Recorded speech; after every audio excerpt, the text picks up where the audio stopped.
What's good, YouTube? It's Real Boy Squiddy back here with another video. Today, I wanted to talk about a crazy deck from the past. This deck is actually 10 years old. It's a whole decade old, but it's so crazy that it kind of blows my mind. This was a deck that was actually played in the top 32 cut of a YCS, and it is absolutely insane. From a glance, it just looks like regular old Gishki, but this deck is essentially almost like a Mystic Mind deck before the existence of Mystic Mind. We're talking like 9-10 years before the existence of Mystic Mind.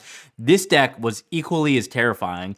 And how it worked, well, I guess like before we dive into it, this deck is actually created by someone named Alan C. Pennington, who was a semi-known player back in the day for his innovative decks that he liked to play, like this one, which no one was playing before.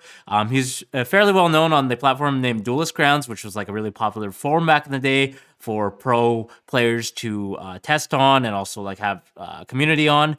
And he actually, I think he quit the game, but he still does have a YouTube channel by the name of Goat Duels. So he does a lot of Goat format content, which is floating around on YouTube. So I'll send a link to his channel below in the description, as well as the original video deck profile of this deck from 10 years ago.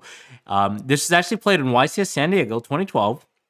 And I actually happened to stay in the same hotel room as Alan during that event, and I think he actually created it with Tyler Nolan. But essentially how this deck works is it's a deck out deck, believe it or not. This is like an FTK deck that would hand loop you until you deck out. And the reason I say it's akin to Mystic Mind is because players who knew how it worked would essentially scoop if they saw their opponent was getting the entire combo going and there's no way to stop them. In other words, they didn't have an out. And back in the day, there were not a lot of hand traps, okay? So there was no existence of things like Ash Blossom. We did have Drone Lockbird and Veiler. I think those were the only two, and DD Crow, but they weren't really popular. Veiler was semi-played, sort of, just against like Fire Fist, which is also another deck in the format. Murmo is also another deck in the format, but Veiler was not very good against it.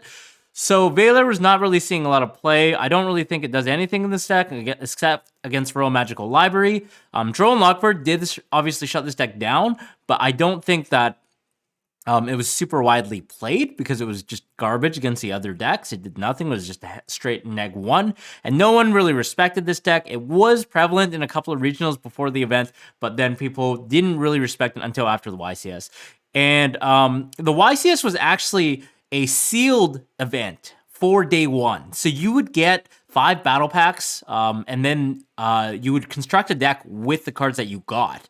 And it was really, really interesting. Then on day 2, there were 5 rounds of actual Yu-Gi-Oh! Where you actually whipped out your deck and played your actual deck for the rest of the event.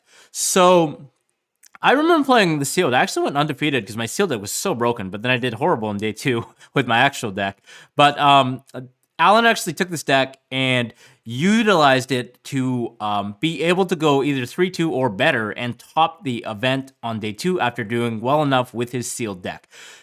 He lost in top 32 against Murmo, against Jeff Jones, who's a very well-known player still to this day. But essentially, without further ado, here's how the deck works. So it's a Gishki deck. We're playing Gishki Shadow, Gishki Vision. And then I know there's new Gishki support coming out in the next set, so it's kind of like a good refresher to at least know what these cards do. Gishki Shadow, essentially you discard it from your hand for cost to add a Gishki Ritual spell card, which is only Aqua Mirror in this deck. And then the Vision allows you to discard it to add any Gishki Ritual monster, which is Mind August or Soul Ogre. Okay, so that's those Gishki monsters. We're also playing 2 Royal Magical Library. Again, you're seeing a lot of spells in this deck. How it works is you're drawing your entire deck, and you're also decking out your opponent in the process because we have cards like Hand Destruction, which says each player sends 2 cards from their hand to the graveyard, then draws 2 cards. It forces them to do that. We also have cards like Dark World Dealings, which each player draws a card, then discards a card, 1 day apiece. Each player draws a card, and then neither player takes damage until the end of the opponent's next turn. And then Card Destruction, obviously, both players discard their hand and then draw the same number. And it's the reason this is made possible. Obviously, you're drawing cards off a Royal Magical Library because each time a spell card is activated, place a spell counter on this card. Then you can remove 3 spell counters from this card to draw a card. So anytime you activate 3 or more spells, you can automatically draw a free card. It was really popular in decks like Exodia as well. And the whole reason why it works is because of this card. Evagishki Mind August. This card was actually limited because of this deck. And its effect, it's a ritual monster, level 6. You can ritual summon this card with any Gishki ritual spell card. When this card is ritual summoned, target up to 5 cards in any graveyard, shuffle them back to the deck. And oh, by the way, I forgot to mention that these Gishki Vision and Shadow can be tributed for the entirety of any of the Gishki ritual monsters. So you don't need to have another level 6, for example. You can just tribute one of these babies. And the reason why it's possible is because Mind August, you can target 5 cards in your graveyard, shuffle it back.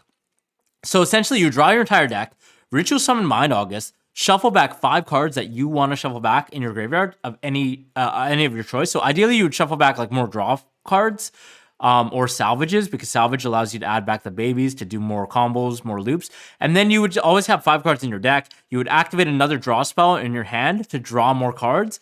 And then, for example, like a hand destruction, you'd put that back, or put back the card destruction, activate it, and then your opponent keeps having to draw. And the ruling, I don't know what the ruling is anymore with card destruction in the TCG, but back in the day, it was even if your opponent has less cards in their deck than their hand, they would be forced to draw and then lose the game. I know in the OCG, you cannot activate it if your opponent cannot draw as many cards as they have in their hand, but back in the day, TCG, you could actually like game somebody with this card. So you would put these back, you would draw them obviously again, and then you would activate it again, force your opponent to draw, you'd tribute the second Mind August with your first Mind August, put back 5 more cards, and then repeat that loop until your opponent actually decked out. And the turns would take so long. It could actually take up to like potentially an hour or longer.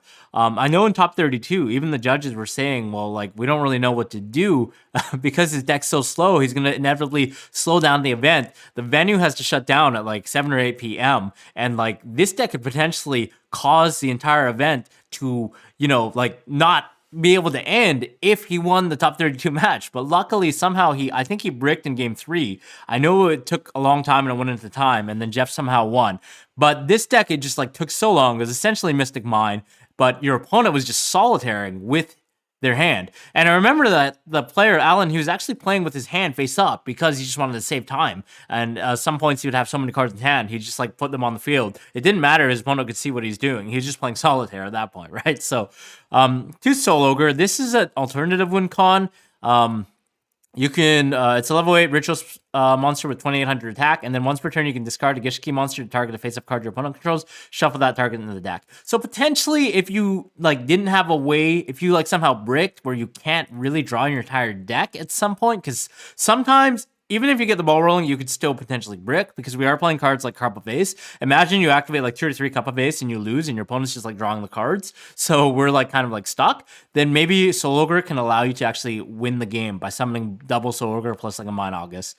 And Cup of Ace is really interesting. He did mention in the deck profile that is a 50-50. Sometimes his opponent would get it, sometimes he would get it. If your opponent gets it, obviously, there's another way to force them to deck out. But ideally, you do want to draw. Like, I know a couple of games he had to start with this, and he actually won the Cup of Ace flip, so automatically won the game by getting a free +1, free pot agreed. Kind of funny. Gishki Aqua Mirror. This is just to ritual summon any Gishki ritual summon monster. And then you can also, while it's in the graveyard, you can shuffle this card from the graveyard into your deck to target a Gishki ritual monster in your graveyard, return that target to the hand. So you would always be able to return 1 copy of the Mind August or the Soul Ogre if you're attributing one or the other by using the engrave effect of Aqua Mirror, as well as not being able to deck out because you're just shuffling back Aqua Mirror constantly. And it's not once per turn because it's an older card. We did play 2 hand destruction, again, just like cycling through cards. It is an inherent neg 1 because you are discarding 2 cards, drawing 2 cards, but then you lose hand destruction as a card, right? So it's the neg 1. But again, your opponent is forced to draw as well. So at some point in the combo, when you get your ball rolling and you have a million cards in hand, your opponent is going to be forced to draw off Cup of Ace, off hand destruction, off card destruction, and they will lose sooner or later. Into the Void, because it's an FTK deck at the time, Into Void was at 3, so you just draw. More agreed, same kind of deal. You just gotta keep cycling through. You don't want to brick on these guys too early, so again, just like consistency.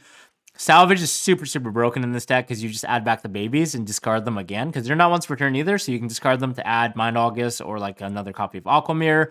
I know it's really, really crucial in the deck as well. And then 3 trade in, obviously, to trade in the Soul Ogre.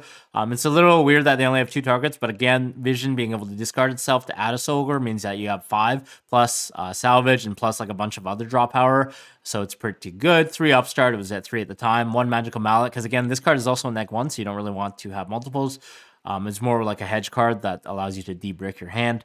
Card destruction was like one of the main win cons. Dark World Dealings also like a secondary, another more consistency card. 1 day apiece was actually restricted at the time. It was at 3, but chamber decks were actually like tier 1. They were oppressive, so they actually restricted 1 day apiece. And then a lot of people didn't think that this deck would be good because I know like he kind of talked about it on Duelist Grounds, and some people kind of like put it on the radar. Some people even sided like Drone Lockbird just for this deck, some of the better players.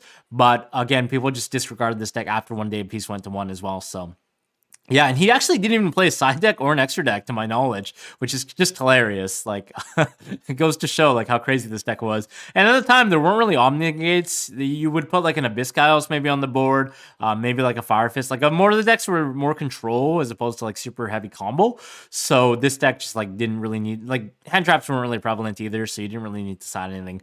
But again, I just thought I wanted to share this with you guys because it's just such a crazy deck that actually flew under the radar. And I just like reminiscing like 10 years ago. I remember being in the hotel room with Alan, and he showed me this deck, and I was like, wow, I really don't want to play against this. So yeah, I thought I'd cover some historical decks. If you guys like this video, rate, comment, subscribe. Let me know in the comments below if you guys know any other like crazy decks that have come up throughout the conception of Yu-Gi-Oh! and in the competitive game history, and maybe we can cover that in the next video. Anyways, I'll see you guys in the next one. Bye-bye.